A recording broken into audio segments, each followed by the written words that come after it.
ये बात उन दिनों की है जब बुद्ध आम्रवन में अपना समय व्यतीत कर रहे थे। इस समय तक बुद्ध की प्रसिद्धि दूर दूर तक फैल चुकी थी। बहुत दूर दूर से लोग अपनी चिंताओं और परेशानियों का समाधान खोजने बुद्ध के पास आते थे।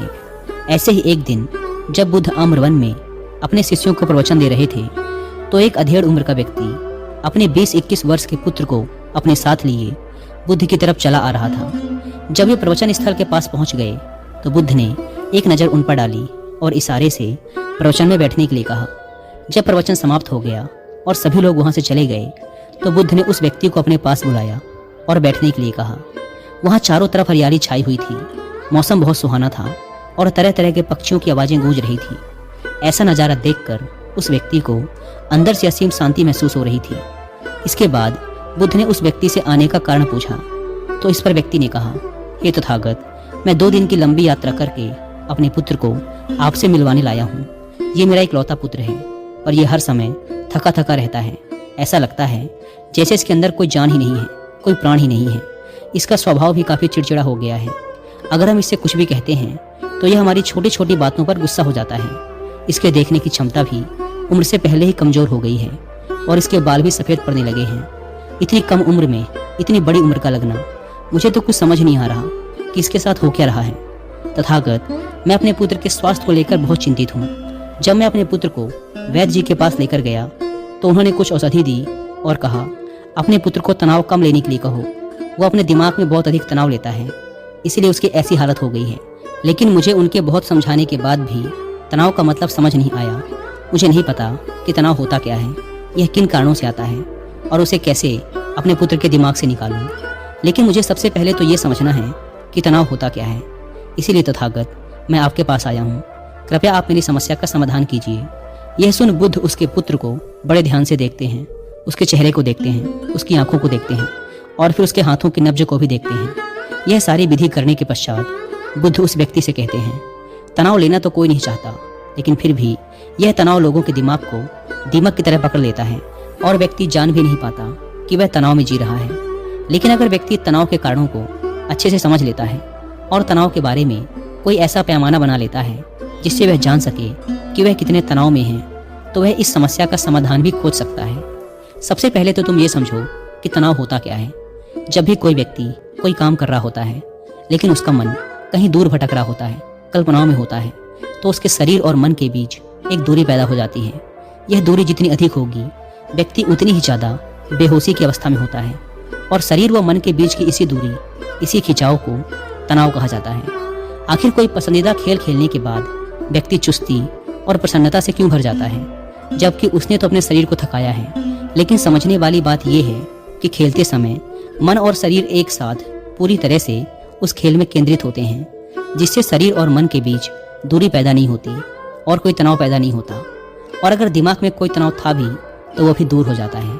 लेकिन इसके विपरीत जब हम कोई ऐसा काम करते हैं जो हमें पसंद नहीं, तो हमारा शरीर तो उस काम को कर रहा होता है, लेकिन हमारा मन कहीं दूर कल्पनाओं में भटक रहा होता है, जिससे शरीर और मन के बीच एक दूरी पैदा हो गई और तनाव ने जन्म ले लिया। इसीलिए व्यक्ति को एक समय पर सिर्फ एक ही काम करना चाहिए और अपने तन और मन की सारी शक्ति उसी एक काम पर लगा देनी चाहिए, जिससे व्यक्ति के अंदर तनाव पैदा ही ना हो।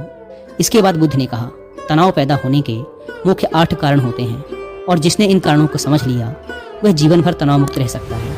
मुख्य कारणों में सबसे पहला कारण है अति महत्वाकांक्षी होना। महत्वाकांक्षी होना अच्छी बात है, लेकिन क्या कभी आपने इस बात पर ध्यान दिया है कि इंसान के लक्ष्य कभी पूरे ही नहीं होते। उसका एक लक्ष्य पूरा हुआ नहीं कि वह दूसरे की तरफ भागने लगता है, दूसरा पूरा हुआ तो तीसरे की तरफ, और इस तरीके से वह अपने लक्ष्यों को पाने के लिए जिंदगी भर गोल गोल घूमता रहता है।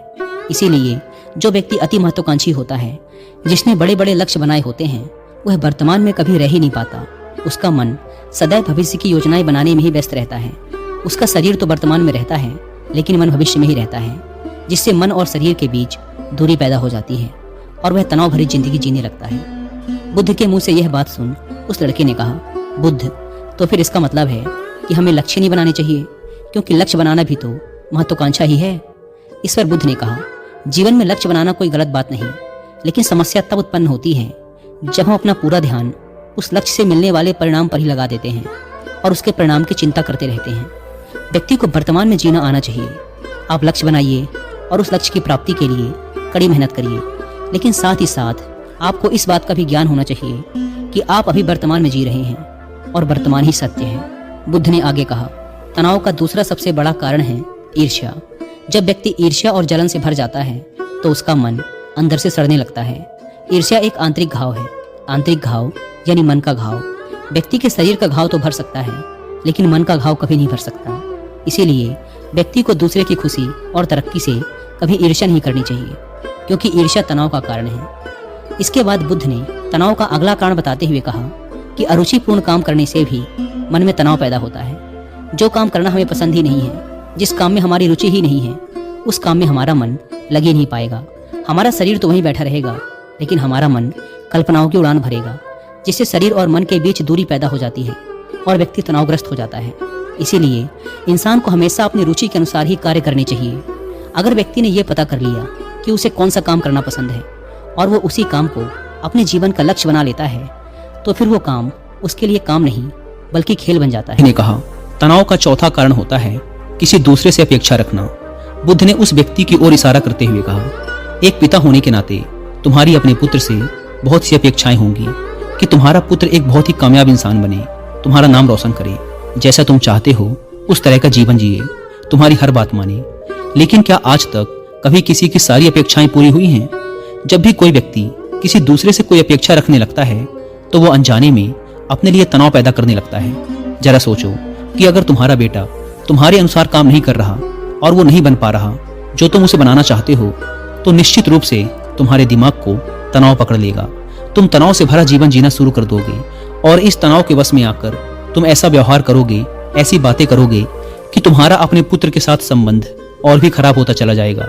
इसीलिए व्यक्ति को जितना हो सके उतनी कम अपेक्षाएं दूसरों से रखनी चाहिए, और अगर पूरी तरह से तनाव मुक्त रहना है तो दूसरों से अपेक्षा रखना ही बंद कर दो। इसके बाद बुद्ध ने कहा कि शारीरिक कष्ट भी इंसान के तनाव का एक कारण होता है।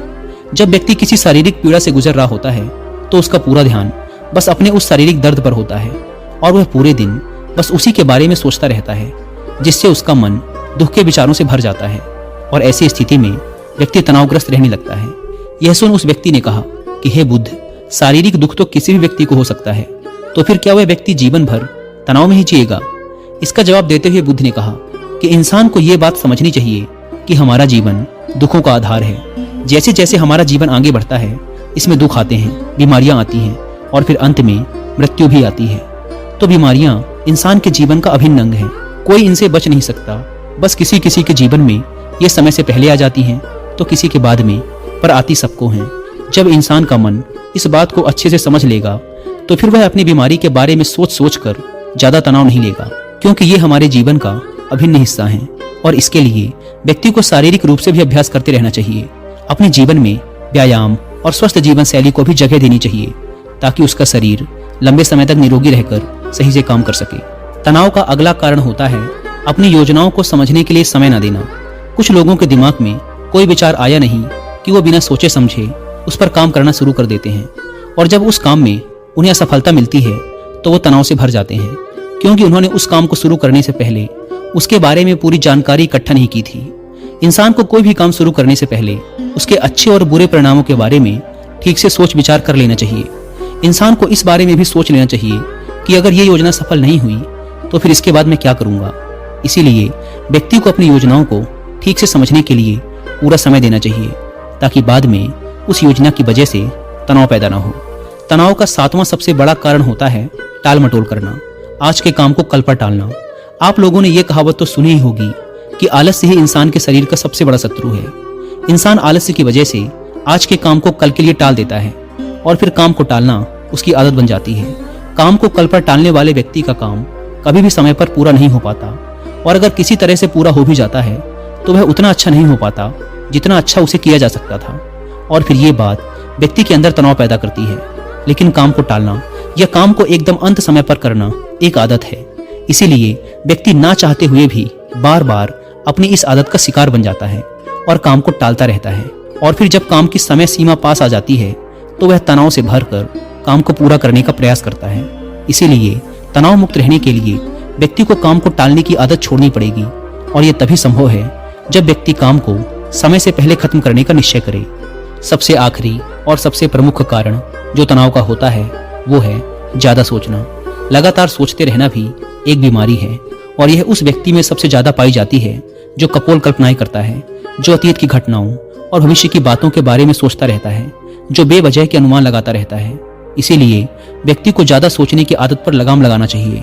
इसके लिए उसे जितना हो सके खुद को काम में व्यस्त रखना चाहिए और हर दिन ध्यान का अभ्यास करने को अपने जीवन का हिस्सा बना लेना चाहिए। बुद्ध के मुंह से यह सारी बातें सुनकर उस व्यक्ति ने हाथ जोड़कर कहा, बुद्ध, मेरा पुत्र तो अभी मात्र 20 वर्ष का ही है और इसमें अभी इतनी समझ भी नहीं है कि यह आपकी बताई सारी बातों का एक साथ पालन कर सके। आप कृपया करके तनाव मुक्त रहने का कोई आसान सा तरीका बता दें जिससे मेरा बेटा उसका अनुसरण भी कर सके और तनाव मुक्त भी रह सके। उस व्यक्ति की यह प्रार्थना सुन बुद्ध ने कुछ सोचते हुए जवाब दिया, अगर तुम इतनी सारी बातों का पालन नहीं कर सकते तो इसके लिए एक बहुत ही आसान विधि है। तुम एक बार में एक काम को करने पर ध्यान लगाओ। तुम जो भी काम कर रहे हो उस समय पर सिर्फ उसी काम को करो, सिर्फ उस पर ही अपना पूरा ध्यान लगाओ। और अगर तुम्हारा मन इधर उधर भटक जाता है तो जैसे ही तुम्हें याद आए उसे वापस फिर उसी काम में लगा दो। यह सबसे आसान और अच्छा तरीका है तनाव मुक्त रहने का। जब तुम भोजन करो तो उस समय सिर्फ भोजन ही करो, उसके पूरे स्वाद का आनंद लो, उसे अनुभव करो। जब चलो तो अपना पूरा ध्यान सिर्फ चलने में लगा दो। इससे तुम्हारा मन और तुम्हारा शरीर दोनों एक जगह पर केंद्रित रहेंगे। दोनों के बीच दूरी पैदा नहीं होगी जो कि तनाव का मुख्य कारण होती है। दोस्तों, आज की युवा पीढ़ी एक ही समय पर 2-2, 3-3 काम करने की आदी हो चुकी है। जैसे फोन पर बात करते हुए गाड़ी चलाना, खाना खाते हुए टीवी देखना या फोन चलाना। और फिर इनकी शिकायत रहती है कि मैं तनाव में जी रहा हूँ, मेरा मन अशांत रहता है, मैं चिड़चिड़ा सा हो गया हूँ। जब कोई व्यक्ति एक ही समय पर 3-3 काम करेगा तो तनाव पैदा होना तो स्वाभाविक है, क्योंकि दिमाग तो एक समय पर पूरा ध्यान लगाकर सिर्फ एक ही काम कर सकता है। पूर्ण रूप से एक ही समय पर 2 कामों पर ध्यान कभी नहीं लग सकता। इसीलिए जहां तक संभव हो सके एक समय पर सिर्फ एक ही काम करने का प्रयास करें, वो भी पूरे ध्यान के साथ।